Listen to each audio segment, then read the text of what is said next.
So we go. Hello, welcome to the Church Pod, episode 1, with JB and the Church Dog. Oh shit! You know that this isn't going to be super serious. This one may not be super serious. That's right. Play that shit again. That was good. Relaxing. Just breathe. Take a breath in. Just breathe. Excuse me. Would you catch a fly? Just get Hello, mate. How are you? I'm great, mate. And yourself? Yeah, fine. Thanks for getting me out of bed for this. Yeah. Oh, man. What a trip. What a trip. This is good, actually, really, isn't it? We're finally here. We're just going to do this little one. Well, now it's episode 1. It's not a setup anymore. No. It might be version 1.7 on the audio-visual production scale, but it's definitely episode 1. Definitely. So, welcome to the Church Pod. For those who don't know me, well, that's interesting because not many people are going to know me either, are they? No. So we have to do one about that one day. Yeah, I think so. Actually, somebody did say to me the other day, I've got to work out do the profile thing, you know. Because if you don't know who I am, then who am I to talk to someone of your calibre? Yeah. Well, I don't know about my calibre. I don't know where you pulled that from because I'm in the same boat as you. But yeah. But that's what our social platforms are for, is to sort of get people to know who you are. And well, let's face it, Facebook is one of those. Yeah. And look, most people are going to be, looking at this are people that we're going to know anyway. So yeah, for the most part, and the rest of the world hopefully can work it out as we go along. But yeah, I'm Church. I'm sort of just a regular dude. JB, pretty much a regular dude. We're kind of just regular dudes, you know what I mean? We're not sports stars. We're not musicians. We're not any of that kind of thing. But I don't know, we're both Australian blokes who's joined the army, done some time doing that. We've done things outside. I drove trucks for 10 years. I do something else now, which probably won't make an appearance in the podcast until, I don't do that job anymore. But certainly I'm still in the game of protecting Australia. And really we wanted to, it's an idea that I had. I wanted to do this podcast probably ever since I saw Rogan doing it, to be honest. I saw this and watched a lot of hours of Rogan, and it was like, and he always said, do you want to do a podcast? Like, if you want to do a podcast, everybody can do it. And I was like, yeah, everybody can do it. And then I tried to do it, and I went, not everybody can do it. So I rang you, JB, and you were like, yeah, that's a great idea. I said, I know it's a great idea. Let's do it. Let's do it. And then you pretty much made it all happen. We bought the gear and we got here. But so I really always wanted to do a podcast, and why? Because even ordinary people have really extraordinary stories. So I just grew up in the country and joined the army when I was 17. Did 6 years. Didn't deploy, but and got out. And had some pretty serious mental health issues that I pretty much had all my life and didn't realise, and then got into trucks and, because you need a job, and did transport for 10 years and had to get out of that because it was killing me. And, and I realised that actually what I really enjoyed was talking to, and I met some characters along the way, all through, every one of my careers and people that I know. And everybody's got a story, certainly, about mental health, whether it's them or, somebody they know, on every spectrum, and the hardships that they've dealt with and how it's shaped their lives, So I was like, well, that's certainly something that you can talk about on a podcast. Yeah, definitely. But I didn't want this podcast to be anything just about that, It can, I can imagine that any guest we have or any mate that I have on or anything that we do, we're going to be talking about their lives and everything else. And I think somewhere along the line, they're going to have, the part of that story that was the down and out part, and this is where things have to change, And it's going to be beautiful because everybody out there, anybody listening to this or anybody they know, are going to have that same thing. They're going to be either out the other side already and moving on. They're going to be heading for the wall, and they may know it or may not know it yet, but everybody else can see it, or they might be right in it.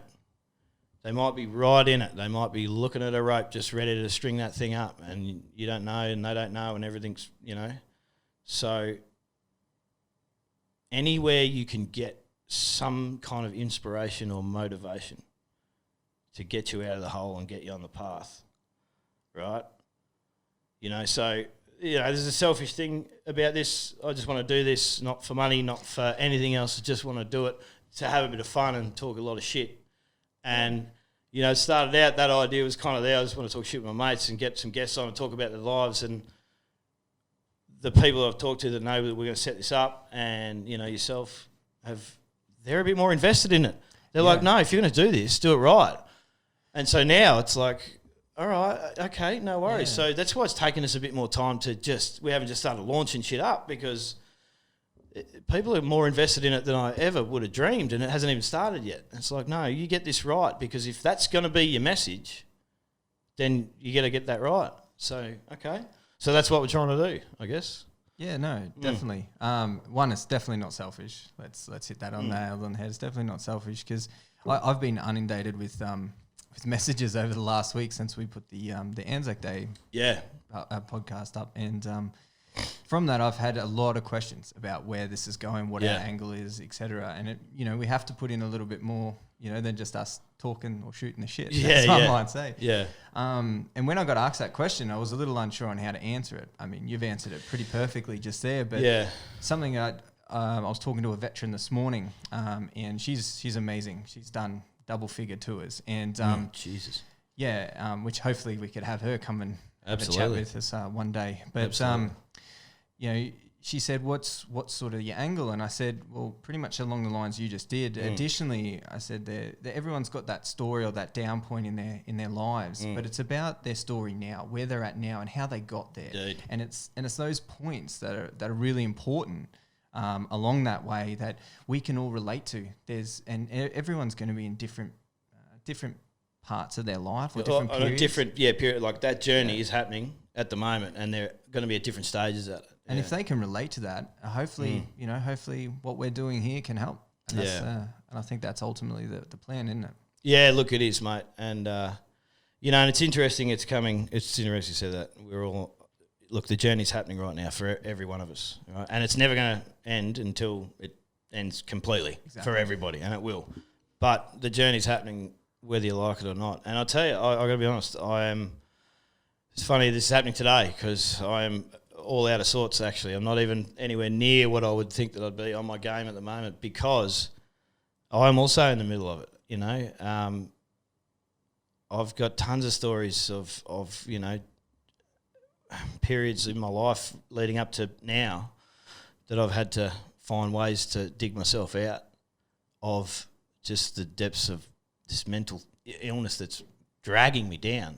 And, I've been married for 11 years and, with a girl for nearly 15 who also suffers some real difficulties. And, I was losing it. And just in the last couple of days, it's been a pretty traumatic few days, but I think we've managed to put it back together again, right? That's awesome. And here's the thing.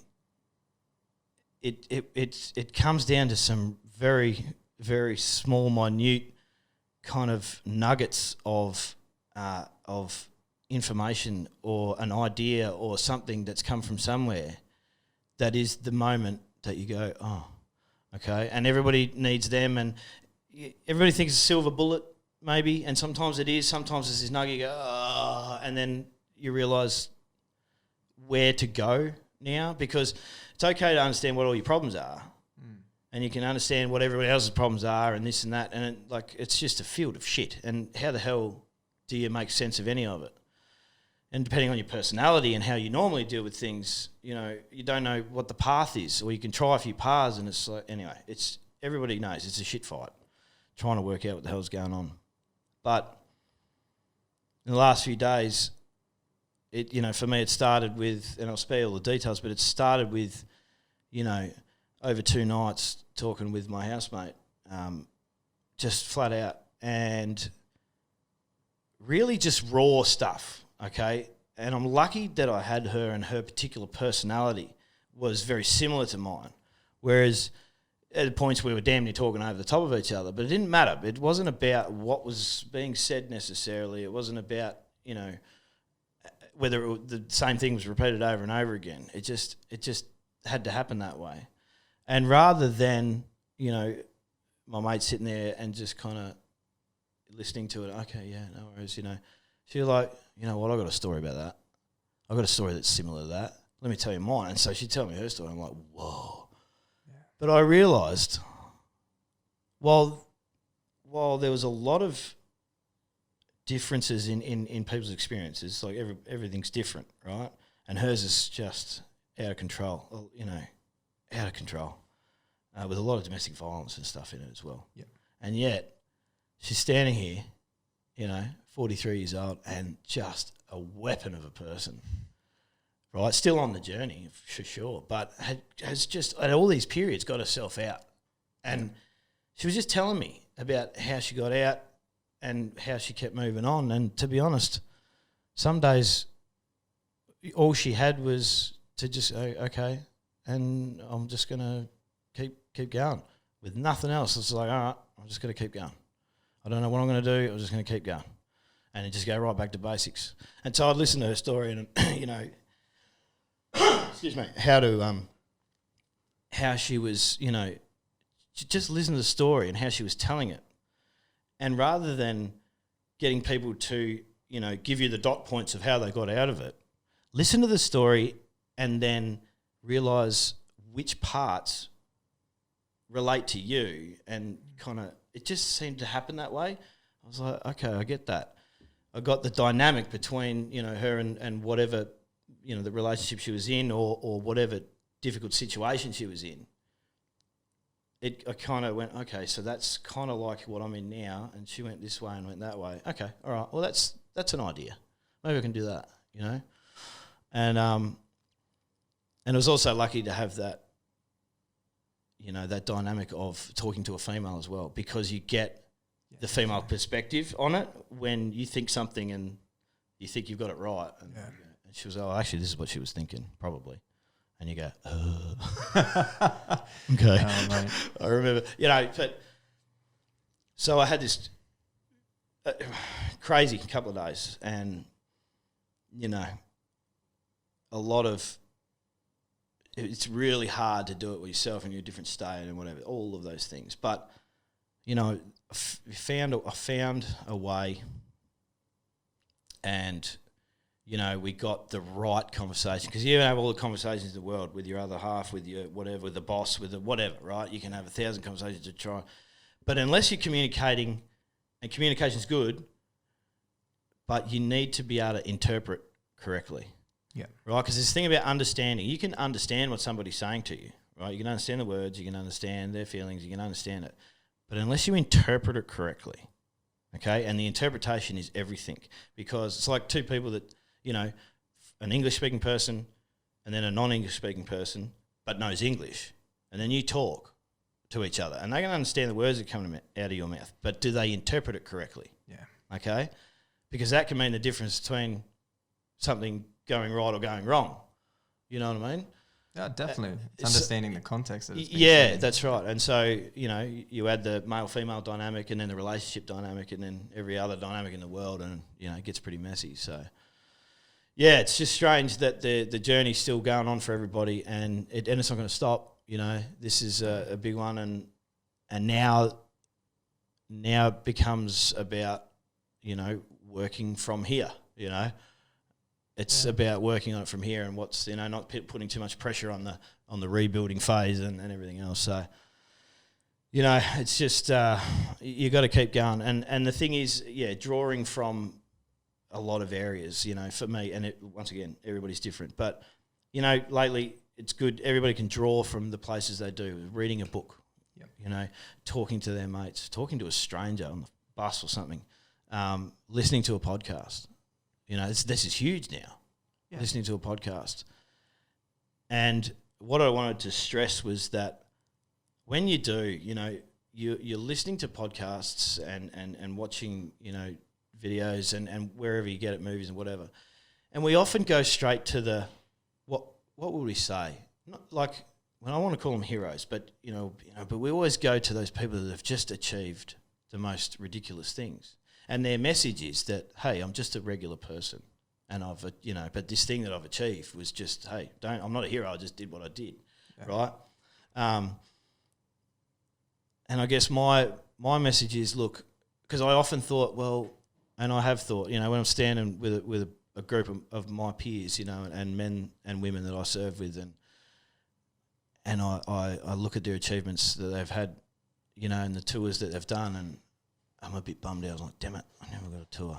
I just didn't quite, And you sort of, it's like a yardstick, you kind of put yourself up against them, but you shouldn't do that, because even within that group, a group of people that are deployed, how many of my guys are just, guys that I know just go, yeah, but those boys out there were doing it tough. I was just in behind the wire. I was out just dozing around, setting up bases and stuff. I didn't really, you know what I mean? So you keep... I know exactly. And then the people out in the wire and go, yeah, but I was only in 2 firefights. You know what I mean? And I don't think I really got shot at, right? And then so what do you have to be? Do you have to be Cameron Baird kicking a door in and taking, a couple in the chest?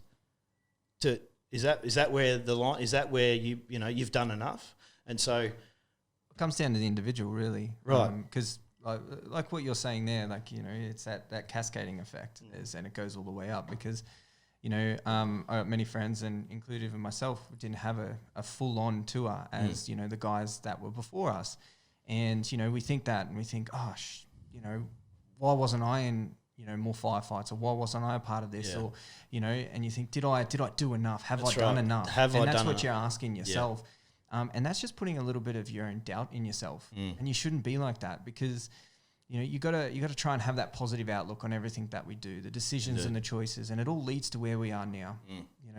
And I mean, would you be where you are right now if something was different back then? Well, that's right. I mean, you can only the sky's limit. There's 1,000 gazillion possibilities. Hindsight's a great thing. Indeed. But that's the thing. Regardless, to take that experience and that feeling, right? Yep. Of inadequacy, I guess, and then putting it against your life and go, well, and then I'm not really worth as much, okay? And it becomes about self-worth, okay? So the point coming back, I guess, is that regardless of who you look at, in your life and where you get, your inspiration and change, and it does come from people who've just done crazy ass things. And, what I'm saying is it doesn't matter too much about that. Yourself and the guests, and that we, and regular people like, I want to say regular people, we're all regular people, but just, what run-of-the-mill people that we all know and love, and everybody, but everybody's really got a story. And I'd like to be able to bring people on here that have just got what you would otherwise class as regular human beings, but with a regular story, that really everybody can be exceptional. Definitely. And you don't have to, base jump off Mount Everest to get, to be on, I guess on the show and tell us how you overcome adversity and all this. It's like, tell us how you overcame adversity in just your regular life. Because I've got to tell you,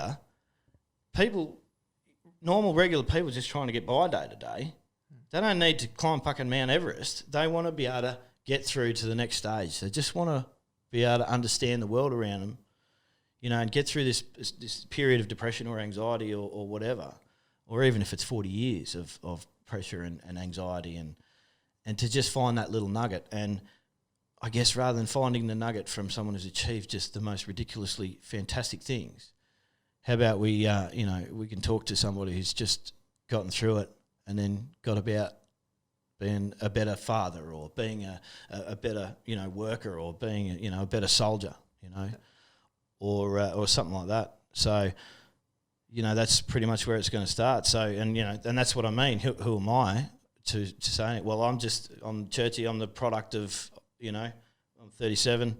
I think I've had a battle with mental health my whole life, and now that I'm 37 and I look back over these last 37 years, I'm starting to really now, 37 years, I'm starting to understand how things went wrong and why. Yep. Because I was, young, and then I was growing up, and I'm trying to do things, and it's all, falling apart. And so mental illness has really challenged everything I've ever done. But what it has done is made me realise how did I get this far? How did I make it? Well, you're going through what they call like the reflection stage. Right. You're reflecting on, and you're looking back at all those choices and decisions and parts in your life where something's either happened good or bad, and you're looking at them and you're thinking, oh, why did it happen like that? How did it happen? Yeah. And from that, you're taking the lessons that are learnt, and you're trying to look at that positive outcome from each of those situations, which is getting you to a point where you're starting to understand those aspects, and maybe grasping, not you just particularly, but I'm only 30. And it's something that I do. I've made really shitty decisions in my life, and I look back at them, and it's only recently in the last few years that I've gone, oh, I need to understand why I made those choices. Because for me to truly understand myself and my purpose and who I am, I need to, understand the decisions I've made which have led me to here. And until I can do that, until I can know who I really am, I need to look back at those situations and thought, okay, could I have done it better? What was the decision? And then take the positive out of that, take the lesson and better myself for it. And, there's we could talk about so many different stories, but one that recently, in probably a few years back, I'd finished up my time at Kapooka as a recruit instructor, and I went to Brisbane, and I fell into a really dark hole because I went into a position up there where I didn't have soldiers, I didn't have any position, and I felt like I had no worth. I was like, I come from a really rewarding job at Kapooka where there was an outcome and you could see it. To then go into this operations sort of role, and I didn't have that on a daily basis, and I was like, where am I going? What am I doing? I don't feel like I have a job, and and it was only because there was someone there just like yourself that, and you were talking about having a common basis with someone, when you have that discussion, which then relates to you, and you think of the stories for you, and you then, can sort of go, oh, I relate to that. That's why that's happening. Okay, cool. And it was because of that person that sat down and said, hey, I've been through this exact same thing. You're spiraling down that dark hole.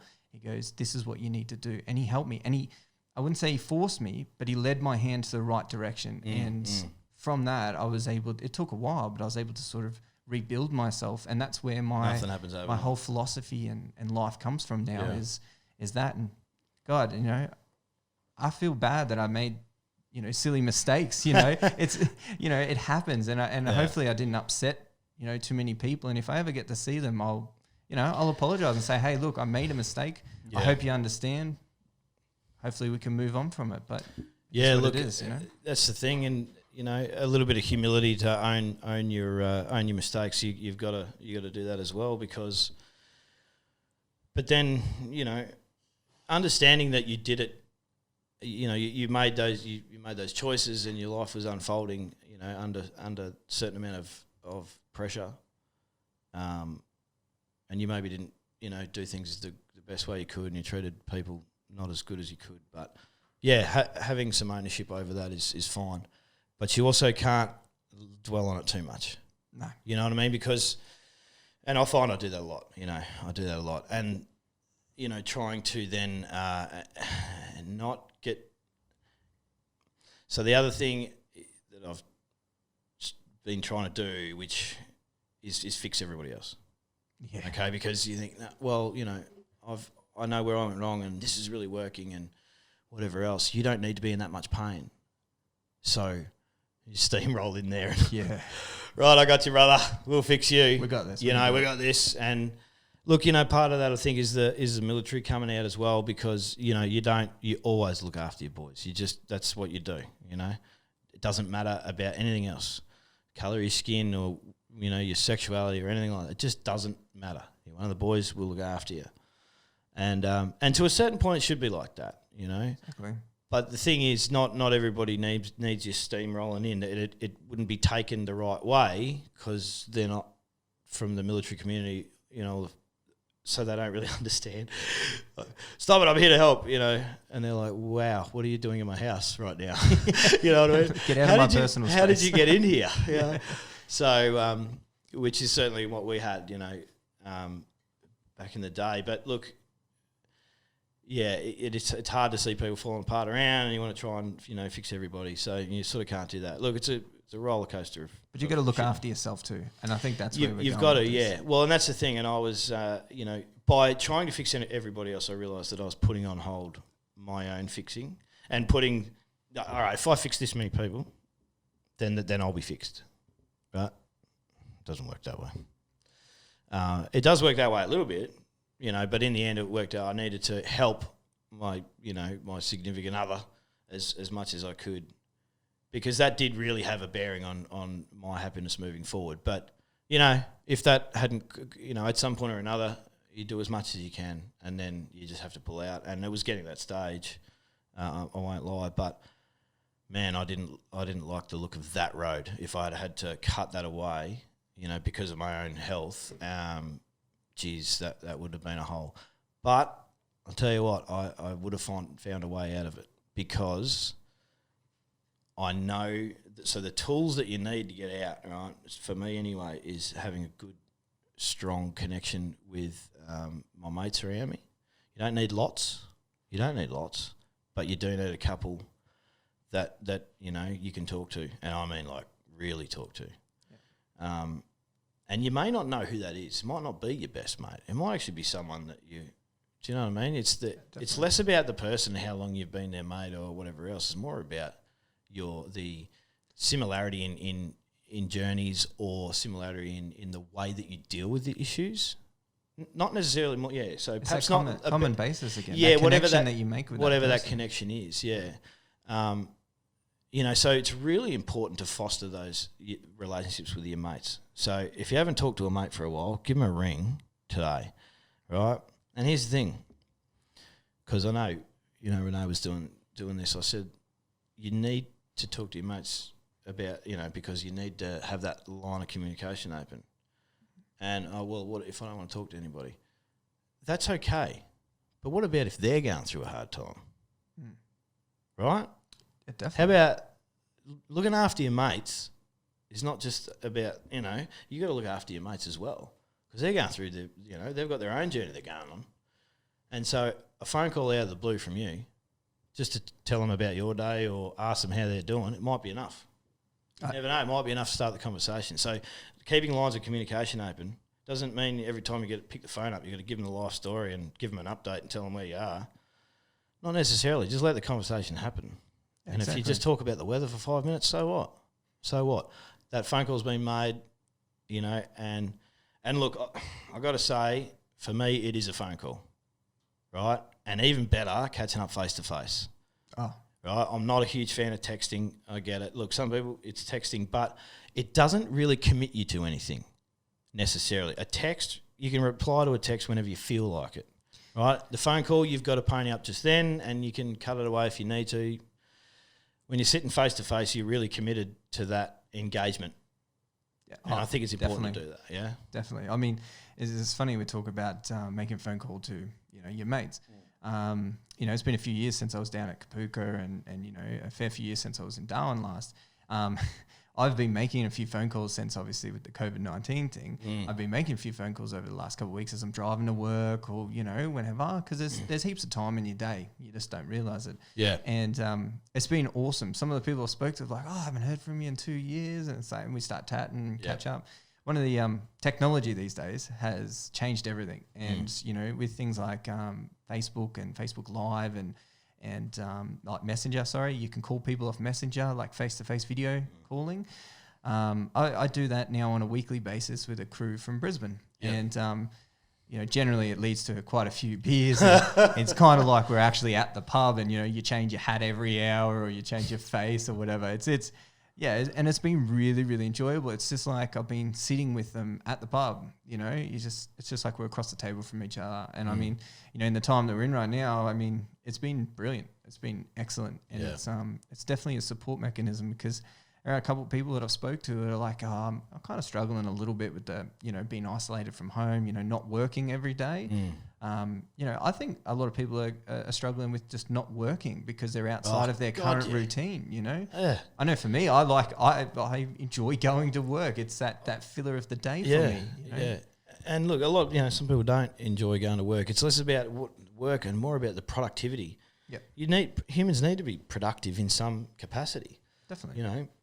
And it's good for your mental health. Jesus, you can't sit around for too long. Or fertilise your lawn every day, because that's what I've been doing. Yeah. Run out of things to do. So, how is your lawn? Very green. But I have to mow it nearly every 4 days now. Right. Well, see, one job begets you another job, right? Exactly. And then, the beauty is you then get to stand back and look at what you've either created or helped create. The feeling of achievement. I've done something today. I think there was something poking around a while back. There was this, US military commander talking to a bunch of people about making your bed. First thing in the morning. First thing in the morning, mate. Do you know, I make my bed every morning. I always have. And I never even considered it. When he talked about that, that's one task done for the day. And it just sat with me. Right? So for those playing the home game, this commander was standing in front of a bunch of troops, I believe, or whatever, and he was, talking about, I think he might have been retiring, and he was talking about his career, and he just said, the first thing to do in the morning is to make your bed, because no matter what happens for the rest of the day, no matter if everything you try and achieve all turns to shit, at least at the end of the day when you go home, you get to go to a made bed and crawl into it and start again tomorrow. Definitely. Right? And that's just, I just thought that was magic, because it's such an easy task and can bring so much, joy, and just like, oh, my bed, and it's made, and you just crawl into it and put your head on the pillow and, just think, well, that day was just fucked and I don't want to do that. So tomorrow I'm going to pony up and do that again.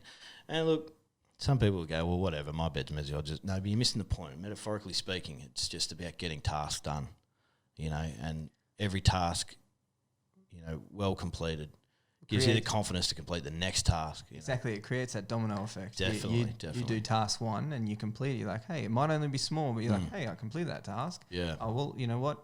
I'm going to make breakfast and I'll wash my plate instead of leaving it in the sink. Yeah. Oh, that's task number 2. They're only simple, but at the end of the day, you come home, oh, my sink's clean, my bed's made, my towel's hung up. And there's something about a clean kitchen and a clean, bedroom, not clothes piled up on your bed because you got to push them aside to get in. And I mean, it just, the fork in the sink, whatever. It doesn't mean your house has to be spotless. Like, there's some places where it doesn't matter, but. I know it means you can come home and you're like, hey, don't have to do anything. I can sit down and play the PlayStation or read a book or go mow my lawns. You know what I mean? You're not worried about coming home to having to clean heaps of stuff or do heaps of stuff, No, that's right. And clean as you go. If you're going to cook something, clean as you go. Definitely. It's harder to clean I'm an cooking, elevator. that means you got to do the dishes. No, how about this? You clean the dishes while you're using them after you've, and then it's done. By the time you finish your meal, all right, you got 2 plates and 2 knives and forks to clean up. That's it. Good to go. It's funny because there's a particular trait that I have that I just am really struggling to get out of is whenever I have a shower, I generally just walk around my house naked because I don't care. It's my house. And then I of course you are. And then I leave my towel somewhere. And true. Yeah, it doesn't matter. I just don't think about it. Like I don't think about to go hang up my towel. I'm not going to lie. And I'm being reminded of this nearly every day. Caroline is starting to throw it at my face. But it's been a while, but it's taken me a little bit just to get out of that little that little trait. But look, and we've all got them. I mean, it's fine. And look, some people, like everybody's different. Some people can be a little bit OCD or over neurotic or whatever, and it's fine. Everybody's different. So, but whatever works for you. Just whatever works for you. Because some people might not mind coming home to dishes and whatever. It's something else that, that they look at and go, oh, that job, Or maybe they're not an outdoors person. And they're sick of looking at their house and there's weeds growing out of the thing and, the gutters are full and they're just not an outdoors person. They do gardening and stuff, and can't really afford a gardener or whatever. I mean, hopefully if you got mates around you, I'd love to see a world where, I hated gardening, so I get you around to do it because you like fertilising fucking lawn. Yeah. And I don't like it, mate. No, but I don't mind doing dishes. I come around and do your dishes, but that's not really a world you want to live in, I suppose. No. Learn to do it yourself. Everyone's a little different, mate. They all have their own different niches, so yeah. So there you go. That's pretty much why we're here, I suppose. In a roundabout sort of way. Yeah. We wanted to have some fun. We want to get some of these stories out. If it's got mental health connotations to it, it's less about banging on about mental health all the time.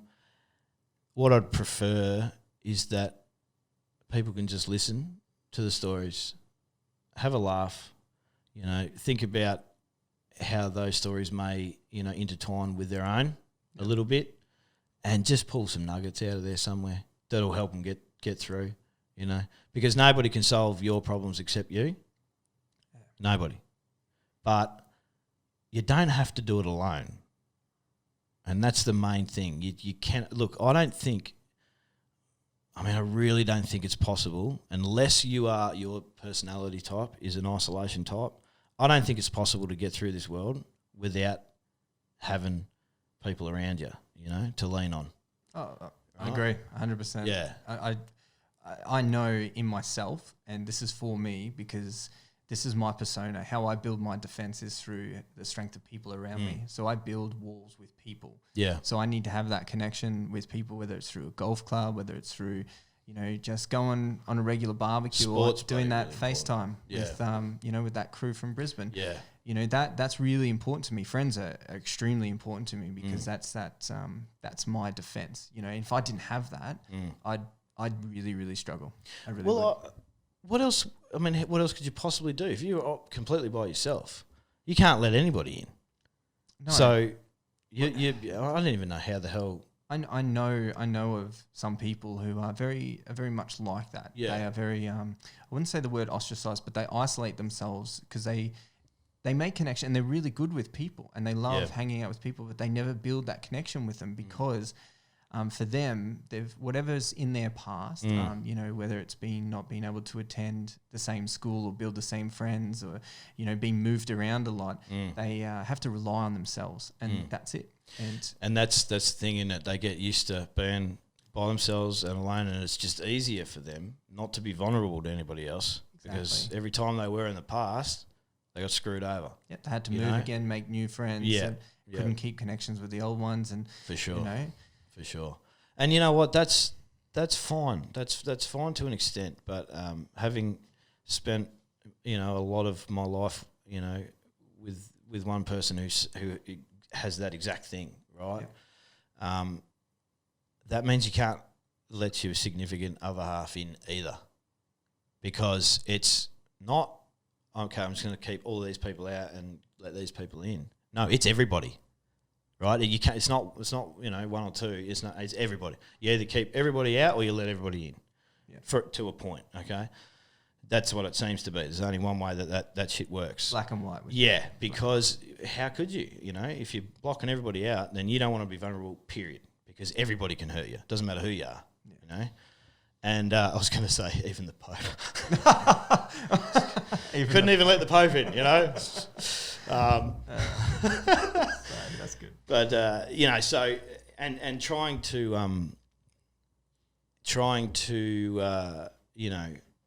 to let somebody know that is like that, that it's okay. You've got to work hard, and one day I'll be able to tell the story all the way, but I guess I'm really looking at the secret of that success at the moment. And you know what it was?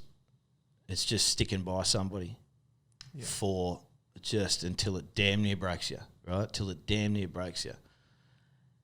And I guess what I'll have to stand on when I'm, when it's all said and done and I'm standing on the mat looking at my life, I'll be able to say, that I'm proud of that moment and that I realise how important it is. If you're going to stick with somebody, you need to stick with them, because if you give up, right? If you give up because it's too hard, right, or it's hurting you too much, okay, then you run the risk of really failing that person more than you know, because you've got to understand how difficult it is to let somebody in, Yeah. And so you can't give up on them, because if you do, particularly if everybody's given up on them before, then you're just like everybody else. Yeah, So definitely. for them, it's total destruction. And at some point or another, I get there's the right question is, well, how long do you hold on for? You hold on, and my answer is, you hold on till you can't hold on anymore, right? It's like doing CPR, all right? It is. It's like doing CPR. Well, they tell you in your first aid course, you keep going until the ambulance gets there, all right? Till the patient recovers, and that's what you're hoping for. The patient comes back, you're hoping for that person to get the help that they need from wherever it is and really start to make the changes and start to get better, or you physically run out of steam, right? Don't kill yourself over it, because like you say, you've got to look after number one. Definitely. But if you make a commitment to somebody like that, then yeah, you got to hold on right until you just cannot hold on anymore. So, and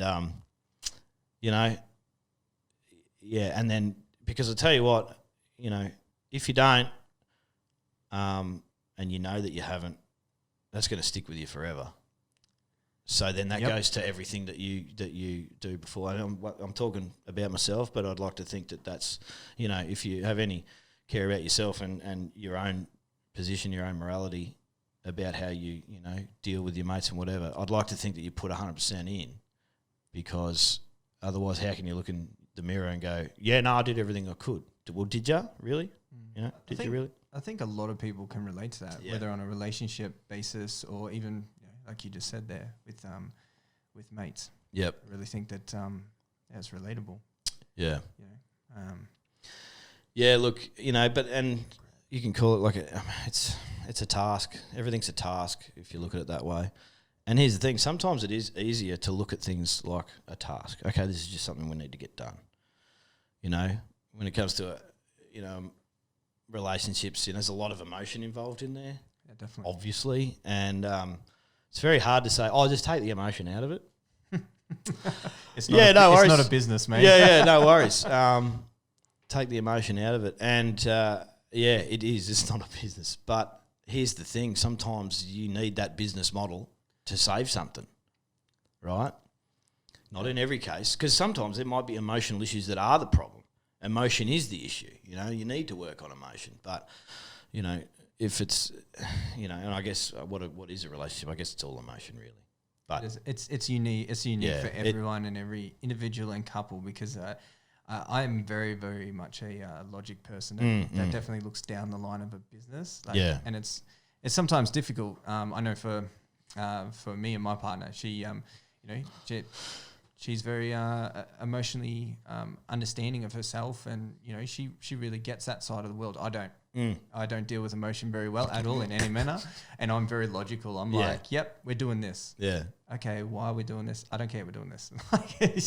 There's it's really clean cut with me when it comes to that logical business side of it. But then sometimes I don't think about what the emotional impact would be on, say, her or other people, because that's not how I'm wired. That's you're not not how I really think wired about that it. way.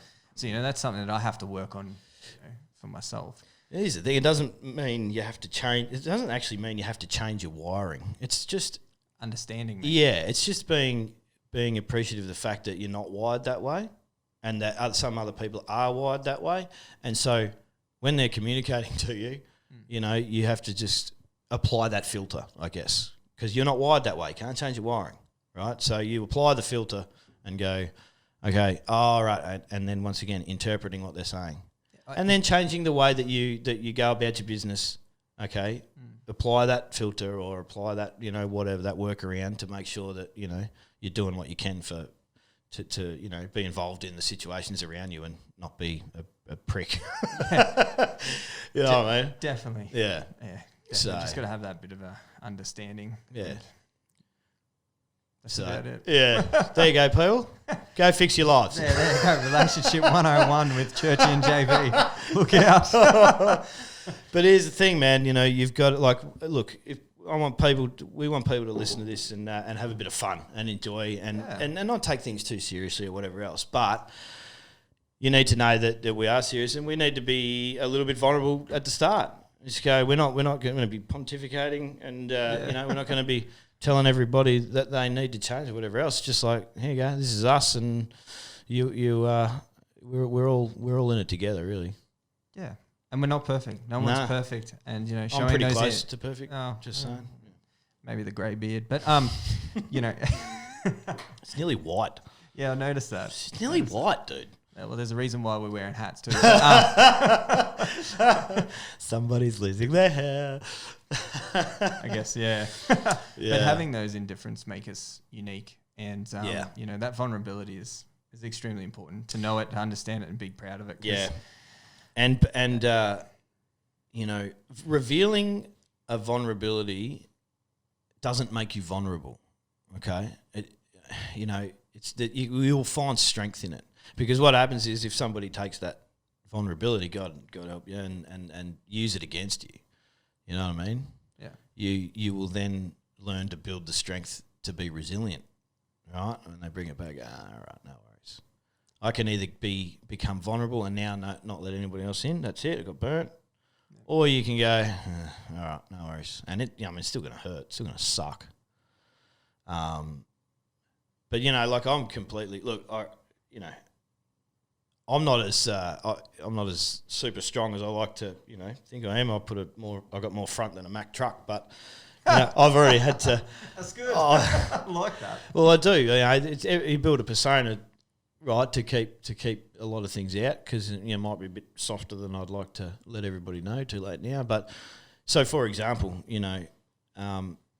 constructive criticism about putting this thing together and is fine, but I've already said that I'm very skeptical or very, to go, not skeptical, what's the word?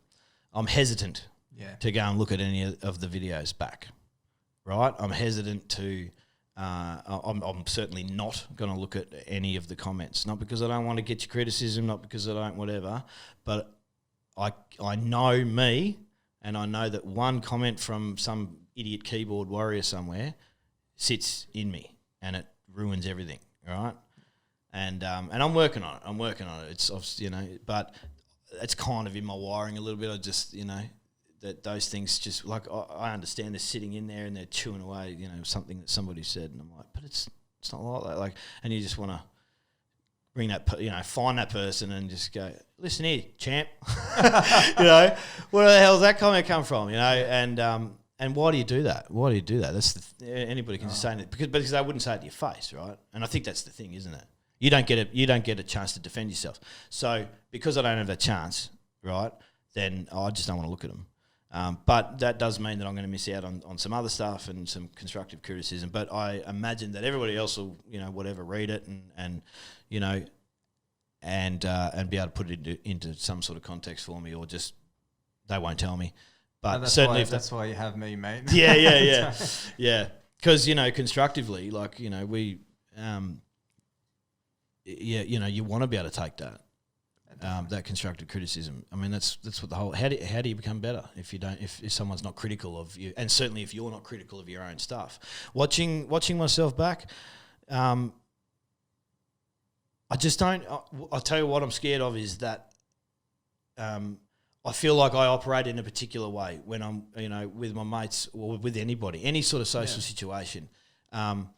It's very off the cuff. Nothing's pre-planned. I like the dialogue they have between people and the whatever. And I feel like if I watch myself back, I'll go, wow, become really critical of how I speak to people or whatever else. And some would say, oh, well, that's a good thing. You can then, realise where you're going wrong and change stuff around. But that's not how it works in the real world. No. You only get the chance to do that if you do this kind of thing. You record yourself and then you look back. But I'd like these to be, like, I'm not here to be an interviewer necessarily. I'm just a guy talking to another person who's got a story, and I want to talk to them like we would if we were sitting around at the pub. Exactly. Right? Just recording that interaction. And recording the interaction, because that's the thing. There's so much good stuff in there. And who knows, something in there might resonate with somebody who's sitting and listening or watching, and that might be one of the nuggets that they need to help with their life, Exactly. moving forward. So, yeah, so watching myself back is, I don't want to get in my own head and then start changing the way that I would speak to people, because it's gotten me this far.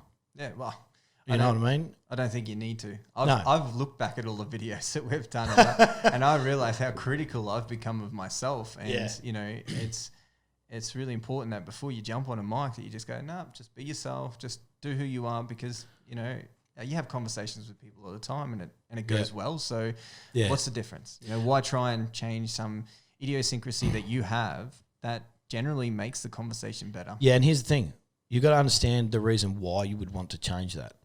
Why are you changing that? Because it's not for yourself, is it? No, you're trying to change it for someone else. You're changing it for somebody else. And the fact of the matter is, you cannot please everybody. You can't. You're not going to get along with everybody in the world. Not everybody's going to listen to the podcast or want to hear me banging on, or anybody for that matter. And that's absolutely fine. That's fine. Don't do it. So why the hell would I change anything, right? Exactly. I've always, prided myself on being able to hold a conversation with just about anybody. Right, and I've been all around the world, and I get along. You don't have to ask around. I get along with most people, because people do interest me from all walks of life. And the only ones I don't really want to talk to are overly aggressive people, but they still fascinate me, because I'm like, why are you so aggressive? Like, why in situations are you trying to be an alpha dog? Or, where does this come from? And then I almost have to ask him. Instead of 6.5 foot bloody massive tattooed fucking, whatever, people just like, you're interesting. So you want me to smash your face in, mate? Yeah, but first, tell me about your childhood.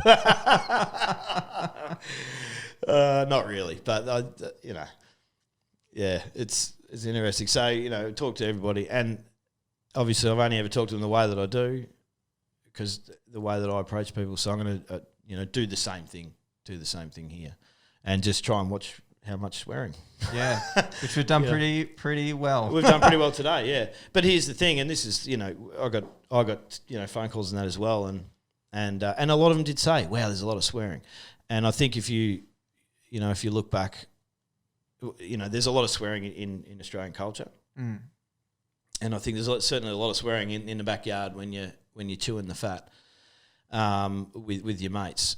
And I think that's okay, and nobody really realises too much, because, it's not, when you have the opportunity to listen to this stuff back, you're like, whoa. And then if you listen to us talking in the backyard on a Saturday and somebody recorded it and then played it back, you'd get the same thing. You'd be like, oh, okay, there's quite a lot of swearing in there. But you don't go out in public, like none of us go out in public and speak to someone down the Bunnings like that. No. You know what I mean? You're talking to someone in the aisle of Bunnings for whatever reason. You don't really carry on like that. You don't talk to, I'd like to think, you don't talk to elderly people or children or really anybody in that manner, unless, that social thing has happened where you're like, okay, we're on the same page, and you have a whinge about something. And so there's all the swearing comes out. So, but there are going to be times where that's going to happen. We're going to have a podcast with 4 of us in here, and and it'll go back and forward, and there'll be the swearing in it. And you know what? I'm not going to apologise for it. I want it to be able to flow like it will, and it's going to go up. But I can guarantee you, when we're sitting in here and we're have a guest, and we're interviewing the guest. Interviewing's not what I'm doing, but when we're chatting with a guest, it's just naturally not going to go that way, because we're not heathens. Criticism taken, and absolutely, and but it is that's just the context behind it. It's like you engage in conversation in a regular social situation. You don't just go swearing and carrying on. Well, when we get to that stage, and we have other people here in the room, and they're conducting that, and it occasionally slips out, you can guarantee that it's genuine. Yeah, none of it's pre-done. Like, we didn't sit down and write up a heap of dot points for today's podcast. We just let it fly, and I think that's the plan, isn't it? Yeah, it is. We've got to, I wanted to get comfortable with it going like that, because you know, once again, doing dot points and doing all the rest is like, okay, you know, it's okay to have a plan, you know, and a plan of attack, but which we have. I don't want to be, okay, we must speak about this, we're doing that. It's just, if I wanted to do that sort of stuff, I would have, I don't know, studied that and be an interviewer or something, or get into journalism or something. Totally not interested, you know. So yeah, it is what it is. So, and you know, the fact of the matter is, people will come here and some of them they'll like, some of them podcasts they won't listen or don't share it. Not doesn't matter. Exactly. Doesn't matter because we're not earning any money out of it. No, it's not what we're here for. It's a lot of it is, you know, for me. This is the reason why I wanted to do it, because it's good for me. Exactly. You know, and it's something I enjoy. So why not stick it on the interwebs? Why not, eh? Yeah. I think Joe Rogan said that. Why not? Just give it a go. Just give it a go. And that's exactly right. And look, you know, Joe has the biggest one in the world, but they're all the same principles that he pretty much attacked his. You know, yes, he, as these, you know, guests got bigger and bigger, you know, or how would you put that? His guests have celebrity status? Yeah, I guess so. I mean, he was kind of a celebrity to start with anyway, but he's even admitted that as people have come on, you know, guests of perhaps political persuasion or, you know, like doctors and physicists and all that sort of thing, that, you know, he's had to just a little bit try and tidy up the way that he conducts the conversation. Yep. You know, but that comes back to constructive criticism about, you know, the way a conversation flows. I think they were saying to him, you know, just you interrupt too much or, you know, something like that. Plus he became a public figure, and he's in that status now where he does have to round some things out when he does certain interviews with certain people. Yeah. I mean, that just comes with the limelight that he's in. Yeah, and that's like watching your P's and Q's. It comes into who it is you're dealing with and who, you know, your potential audience is going to be listening to that. So you want to adjust the way you conduct that social interaction, you know, a little bit. But also he's been doing this for 10 years, a little over 10 years. And when he started... 4 weeks? 4 weeks, yeah. couple weeks? yeah. And here's the thing, you know, 4 weeks and you know, like we joke about a little bit, was that we kind of skipped a few stages of just, you know, banging around on a webcam and whatever else. We went, well, no, this is what we want to do, so let's get the production right, so that we're putting out a decent product, visually speaking and audio speaking. But, you know, and then now it's just getting the content out there. So, because I think if it's pleasing to look at, you know, as well, it adds to it. Yeah. Definitely. And when we get to it, mate, and we can start split screening and having you when you're talking and I'm talking, or when the guest is talking, I reckon it's going to be really cool. It's going to be great, man. But I at least got another 2 weeks of learning how to do that. Mate, I tell you, you know, and I've said it off air, and I just, man, it's all. You stepped up, man. Yeah, I really appreciate it. You know, as you just said there, you know, I'm enjoying the hell out of this as well. Yeah. You know, I'm getting to help you build a platform that you really want to use. And at the same time, you know, I'm learning some really cool stuff. You know, there's personal development, you know. And that's the key, man, is, you know, there's a couple of points there. One, when you take on something that someone else enjoys as well, or you're helping them out and you really take that on, there's so much shit you can learn there. Definitely. You know, and being involved in something. Like, I was never hugely involved in sport or anything like that. There's many reasons for that, but you know, but then I joined the army, so you get that, you know, that interaction with other people and that team mentality, and I take that with me everywhere. I mean, I feel like things that you achieve as a team are just exponential, and I get so much joy out of it because I enjoy watching other people get excited and succeed. And this is one thing that happened when I decided I wanted to do this, and I just started sort of buying some shit and putting some stuff together. And then I spoke to you, and I spoke to B, and I've spoken to everybody about it. The actual excitement coming out of people, I wasn't expecting that. And then, you know, people are excited because they start firing ideas at you. You know, or they'll ring you up out of the blue. Hey, Church, I was thinking about your podcast, right? I was thinking what you should do. It's like, oh, okay, cool. I think that's great. I really, awesome. or you know, they'll come to me and say, or text me and go, hey man, I ran into this dude the other day, and they do this and that and whatever. They would be great to have on your podcast. I'm like, Roger, send it. You know, I don't care who we get on. No, I don't care. You know, because that's the thing. Is if there's stories out there or whatever, you know, there's some. We've got a charter fishing bloody thing. I don't know anything about fishing. I don't. I'm in the fishing capital of Australia, just about. But you know, every man his dog's fishing, and I went into a fishing store the other day just because I was driving B around, and it's just it's like going to Bunnings, but for fishing, it was just stuff. I was like, whoa, that goes back to that Bunnings bit we didn't like that first like setup clip about you go in there with a credit card and you're maxing it out as you walk out, you know. And I do that at BCF. I'm not going to lie. Right. As soon as I go to a fishing store, it's like, oh, you know, I haven't been fishing in months, but I could do with a new rod. And I could get a sounder. You don't even have a boat, John. Yeah, but I'm going to get one eventually. Look at the price. It's on sale, you know. Yeah. But no, I totally get what you're saying. That's a beautiful thing. Like, you know, but there's this whole thing. And just because it's not something I do doesn't mean that I'm not interested, because it's huge, you know, and people are telling me about it, and it's something that people really get into. And I've been fishing a few times. I've got mates with boats and that, and I'll tell you what I enjoy about it. I enjoy the fact that other people really do enjoy it, and I enjoy sitting in the boat, having a couple of beers, and just chatting about whatever, right? Definitely. Whether it's talking about fishing or talking about something, and that's the thing, is there's this. That thing that you're going out to do is more than just fishing. Because what's fishing really? It's catching a fish, and normally it's to eat it. Yeah.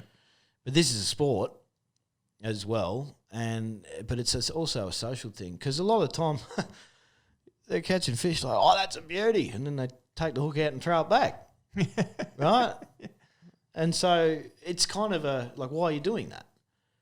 You know what I mean? But you're doing it because you enjoy that you're doing it, and then you catch it and throw it back, whatever. And then maybe you take a couple to eat, and that's fine. But you're doing it, you know, with your mates for the most part, or your family. Yeah. You know, a lot of people go out by themselves, but I guess it would be something that they do by themselves. So that's their reflection time. Yeah, perhaps. You know, we all need it. We all need that little bit of time where you just fuck this. I'm going on the boat. Right, I'm just going. Actually, I can use the best example is I do it every year at Christmas. So whenever I fly home, and when I can, I go back to Victoria. And there's a really cool beach that's near us, and you can dive and get abalone, and it's really, really cool. I go there for 3 days with a tent, and I just chill out. Yeah. You know, and you know, I don't get to do it all the time, and when I do, I really enjoy it. You know, sometimes it's only for a day, or sometimes it's for a night. But when I can, take the swag of the tent, you just go down there. There's no one there.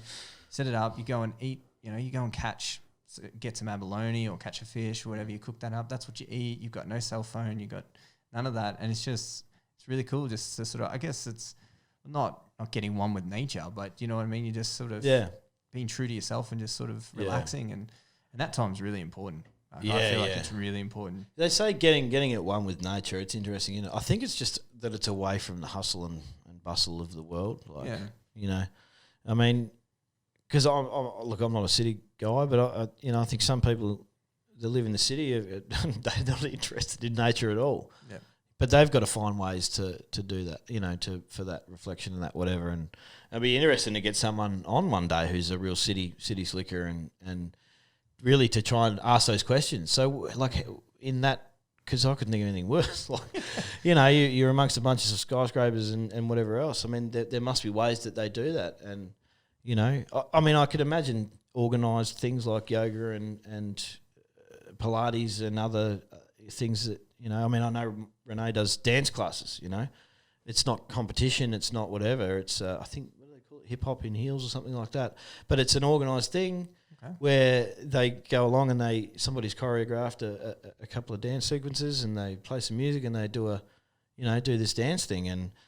And every 6 months or at the end of the year, they have a showcase, right? And the showcase is all the dances they've learned, and it's, you know, age grouped, so that all the kids have got one, and you know, and then there's different levels and whatever, but they're all just regular people, and they train once a week or twice a week, and then they put the showcase together, and people buy tickets, and it's all the family and the friends, and you come along. And I've been to a couple of them, and they're great. They're awesome. They're great, man. They're so much fun, and they've really put, you know, they they go out all the way, put lighting and everything else, and just these the girls and guys, they're all just dancing their hearts out, and they're putting together this thing, and it's just for their family and their friends, and they've put together this wonderful production, and it's good for their health and everything else. So, I'm just saying, I guess that's how they do it, but.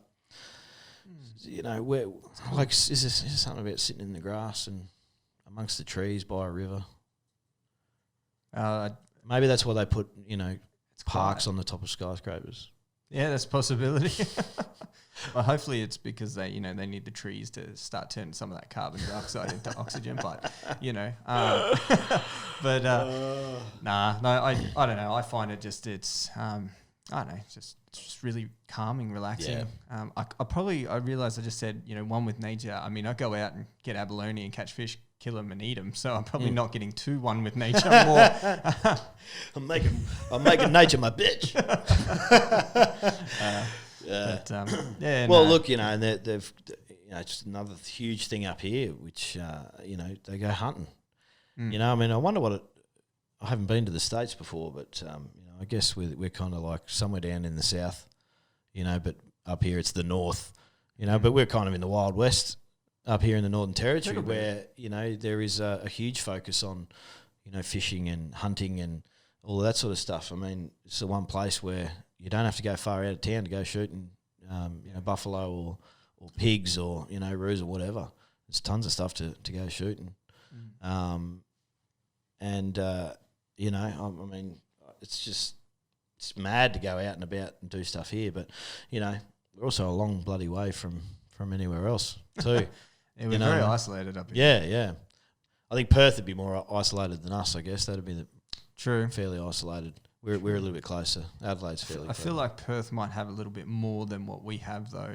We have that one main street of shops, and that's it. Yeah, yeah. Perth's sort of like Adelaide. It's got a bit of everything: wine country and desert and beautiful beaches and whatever else. It's a mad place. It is beautiful over there. Yeah, I love it. And people from Western Australia love it too. This is the place to be, even though it's the fuck away from everywhere else. But it's big enough. It's that it sustains itself, and there's just tons of stuff to do around there. You go up, find the Kimberley coastline, man, beautiful. I love it. Ripper. Yeah. Well, I think we're about to run out of space on this podcast, so we might have to call it shortly, I think. Yeah, right. So I don't know. I guess we hopefully that's kind of given people a bit of an idea of what's going on here. I think it's given a pretty good look into let's tidy it up. So so I'm Churchy, obviously. Churchy and JB and we met on the Gallipoli cruise, but I guess we're both soldiers or former soldiers. And like I said, I did time in trucks and stuff I'm doing now, but you're still serving. Yeah. So there will be things that we probably maybe don't go too much into depth with or skip around because of what we do for a living. We're very cognizant of the fact that that still does have implications for our job and certainly just for security in general. So, but other than that, we haven't climbed too many mountains and haven't really, done that. But one day I do definitely want to sit down with you and I'd like to talk to you about your tour and your time in the military as much as you can tell me anyway.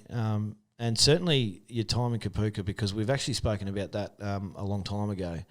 And I was really fascinated with how some of the things you were saying and how important that job was, because it is an important job. And it started out as us whinging about the fact that, diggers aren't the same as they used to be. But, and then you had some really fascinating things to say about that. And I was blown away. Because it changed my whole perspective on the thing. It changed a lot of things about my perspective, and that was a really important thing. So I definitely want to do that with you, brother. Yeah, of course, man. 100%. Yeah. All right, I appreciate you doing this. I really do, and it's exciting. And we're gonna pony up, and we'll get some stuff out. Hopefully, we'll get a guest together in the next week or so. Yep. We're gonna try to do one a week. All right, we're just going to start with that at the moment. Get one a week out. You're still working out some production stuff and whatever else. We've got COVID-19's going on at the moment. So, but one a week for the time being, and we'll go from there. We'll try and we'll eventually try and set sort of a day so you know when it's coming out. But Yeah. you know, at the time being, it's getting there. The audio is getting better. It's just That's it. Yeah, we're just saying, bear with us, and you know, we'll work out the kinks, and you know, we'll get some of the nerves out of the way, and we'll start getting you some stuff. And look, you either like it or you don't. Totally up to you. But we really do hope you get something out of it, because we definitely are. I certainly definitely am. And by any means, if you know, if someone's got a story or they, you know, please reach out, or if they've got a message or whatever, just shoot it through. Yeah, absolutely. We're here to listen. I've got, which I've yet to actually speak to Churchy about, which is really exciting, is a lady I was speaking to a couple of nights ago. She really liked what we were doing, especially the Anzac Day one. Yep. And when I told her what the plan sort of was, she's got a poem that was written by her young nephew that read out at one of the state Anzac Day parades. Okay. And she wanted us to send it through to us. So hopefully receive that soon, and you know, maybe we'll that's be able to read that out. Yeah, and then, without a doubt. Yeah. Any stories, we can discuss them and chat about them. And if someone wants to get their story out there but not be known, you know, nobody doesn't want anyone to know who they are, please just send it through, and we'll that's for send it sure. up, something along those lines. And you know, you don't have to be military to be able to tune in. You know, there will be, you know, stuff about military, because that's kind of where we are and where we've come from. But you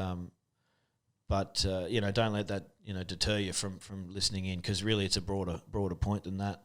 And everything's on the table, everything. You know, so appreciate it, guys. Thank you very much, JB. Thank you. Cheers, brother. All right, and peace out.